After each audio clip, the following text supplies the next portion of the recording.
তার আগে একটা ব্লেড লাগবে, ব্লেড। বলো তো এটাতে কি আছে?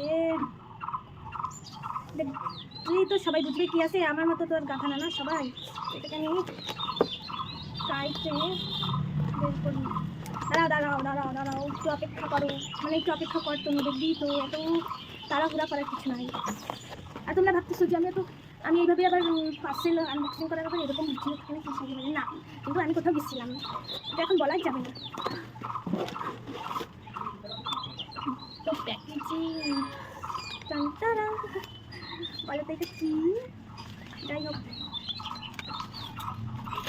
হচ্ছে একটা মালা।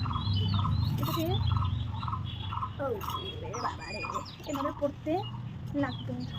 কেমন কেমন হয়েছে মালাটা একটু জানিও তোমরা। চুলগুলো পিছনে করে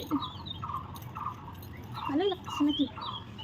তো এখন সেকেন্ড পার্সেল আনবক্সিং করা যাক।